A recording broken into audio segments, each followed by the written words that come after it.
Sana Darshan Leitner, avocate, directrice de l'organisation Shurat Hadin et écrivain, auteur de Harpoon en anglais, Harpon donc en français.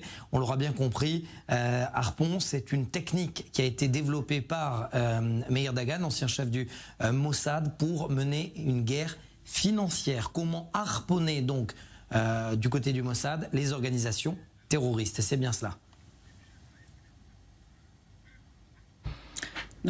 Oui, tout à fait vrai.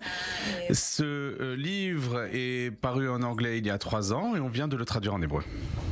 Cela veut dire quoi, harponner les organisations terroristes, c'est-à-dire mener une guerre financière, ça se matérialise comment? Alors, Harpoon, c'était une unité secrète que Meir Dagan avait créée en 2002 lorsqu'il a vu qu'il y avait des attentats dans tout Israël et qu'on ne savait pas comment y faire face. Il a compris que si vous vouliez démanteler les réseaux terroristes, il fallait suivre la trace de l'argent parce qu'il a vu que des centaines de millions de dollars arrivaient dans la bande de Gaza en Cisjordanie et tout cela permettait les attentats et il a demandé l'autorisation du Premier ministre Ariel Sharon pour créer cette unité où il y avait des représentants du Shin Bet, du Mossad, du ministère de la Défense et du ministère des Finances et tous ont réfléchi comment est-ce qu'on pouvait paralyser le financement du terrorisme. Le but c'était de suivre la trace de l'argent et d'identifier cet argent et de l'éliminer. Vous savez, en général, du côté des journalistes, on ne révèle jamais nos sources. Mais comment vous, en tant qu'avocate, vous avez réussi à collecter ces informations du Mossad? Shurat Hadin, mon organisation a travaillé avec cette unité Harpoon. Lorsque Harpoon ont lancé des opérations héroïques à travers le monde pour saisir du financement du terrorisme dans des banques, dans des pays qui faisaient ces transferts, ils se sont adressés à nous. Nous étions un groupe d'avocats et nous avions compris que cet argent c'est l'oxygène du terrorisme, que si vous voulez paralyser le terrorisme, eh bien il faut faire suffoquer ce financement et nous, avocats, nous avons commencé à faire des procès contre des banques, contre des pays et Harpoon nous ont fourni des preuves pour l'utiliser dans notre lutte contre le terrorisme. C'est comme cela que Shurat Hadin a été créé et nous avons coopéré avec cette unité du Mossad. Et c'est pourquoi j'ai été au premier rang pour observer les opérations de cette unité Harpoon. Maître Darshan Leitner, est-ce que finalement, c'est pas ça la vraie guerre contre le terrorisme? Parce que quand on coupe la tête du serpent, elle repousse toujours. Prenons l'exemple du Hamas, Cheikh Yassine a été éliminé, Salah Shradeh a été éliminé, Ahmed Rantisi a été éliminé. Il y a toujours un chef. Est-ce que la vraie guerre, ce n'est pas la guerre financière?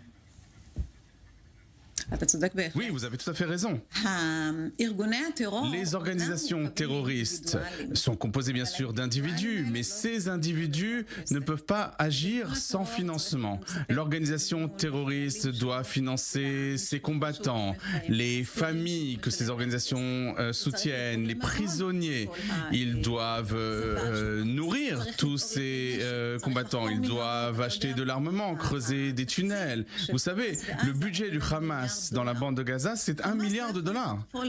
Le Hamas ne peut pas agir sans argent. Donc, effectivement, si vous tuez Ismail Haniyeh, si vous éliminez Khaled Mashal, oui, l'organisation demeure. Et pour démanteler cette organisation, effectivement, il faut aller aux racines du mal. Mais pourquoi, Maître Darshan Leitner, lorsqu'en 1982 ou 85 plus exactement, quand Israël est au sud Liban, le colonel Meir Dagan, que les téléspectateurs de Direct 24 News connaissent bien, me disait hors antenne que pour assécher les comptes du Hezbollah, il faut assécher la route de la drogue, de la route de la plaine de Beka, et pourtant, jusqu'à aujourd'hui, rien n'a été fait. Oui, vous avez tout à fait raison de dire cela. Et effectivement, c'est le point de vue de Meir Dagan. Il n'a pas toujours été soutenu par les forces de sécurité.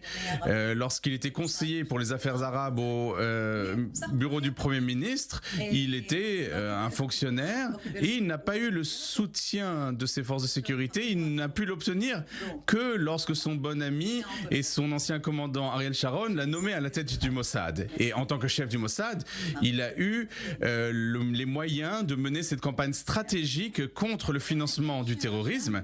Et on peut voir comme les premiers ministres, des divers premiers ministres ont écouté Meir Dagan, ont écouté ses conseils. Lors de la deuxième guerre du Liban, Meir Dagan a conseillé de bombarder les banques qui finançaient le Hezbollah parce qu'il savait que sans argent, eh bien, on pouvait battre le Hezbollah.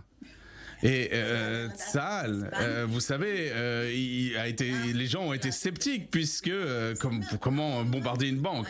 Et on a effectivement confié cette opération à l'armée de l'air et en quelques jours, le Hezbollah a demandé grâce.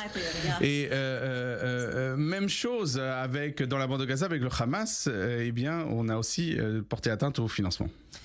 Merci beaucoup, Maître Darshan Leitner, directrice de l'organisation Shurat HaDin et écrivain donc de ce livre Harpoun que l'on conseille à tous ceux qui ont envie de comprendre ce qu'est la guerre financière contre le terrorisme. Merci d'avoir été avec nous. Merci beaucoup, avec plaisir.